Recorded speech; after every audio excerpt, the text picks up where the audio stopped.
Hello, everyone. It's Lakeisha Greenway, also known as Welcome back for another episode of Wearable Takeover. So let's talk about failing fast and the strategies that you need for that.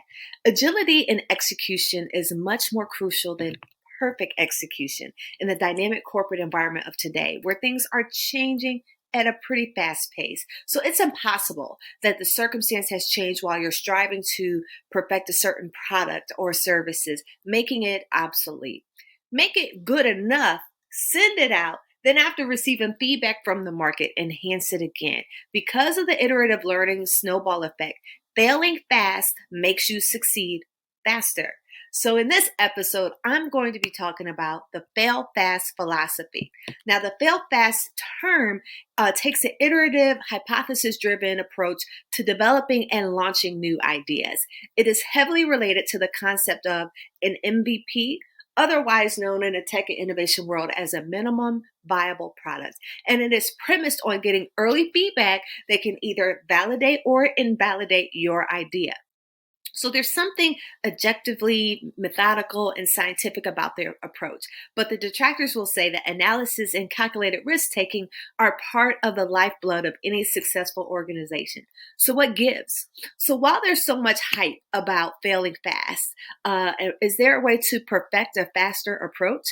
The reason is quite opposite to rejecting the idea of making sound, strategic, and informed decisions. The truth is that the fail fast philosophy can not only coexist with the more traditional approaches to strategy, analysis, and risk taking, it can augment those approaches and actually help them be much more successful. So, one way to keep the ball rolling is to think of your decision as an experiment. The wording is important here because framing it as an experiment allows you to make mistakes.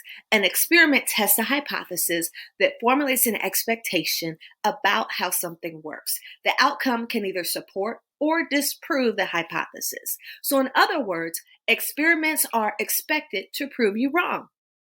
As one of the 20th century's most influential philosophers of science, Karl Popper, once said, the universe does not tell us when we are right, only when we are wrong. In an experiment, the worst that can happen is that your hypothesis gets invalidated and you gain valuable insights. To give it a turn, any business or startup cannot work on fail fast terms. It needs a strategic thought process and decisions to know that the decision you are about to make is easy to come back from if it does not work. So while you experiment with a new idea, make sure that you and your stakeholders understand that it is an experiment and it can go both ways. So once you have experimented enough and you know you have perfected the empirical formula for your business, now is the time for you to set the ground rules, the strategies, if you know what lines to follow in the future. Now you need a mission because you may have failed plenty of experiments to take you from the experience of failing. And then now you're in a position where you may want to set a clear agenda that has to be followed by you and your team. The health of your organization should be your top priority. However, a strategy based on past failures is not enough. You need to define a route to success based on your strategy that is both practical and easy for anyone downstream. And lastly, you need to pat yourself on the back every now and then. Make sure you have a mechanism to gauge your success so that you know what milestones you have achieved. So with that, we've come to the end of this episode, but I do want to give you a reminder that we do have copies of Rejection to Reward available on Amazon to help you as you are developing your fail fast strategy in your career, at your corporate workplace, or in your startup. I hope you enjoyed it. Make sure you hit the like button and subscribe to the channel.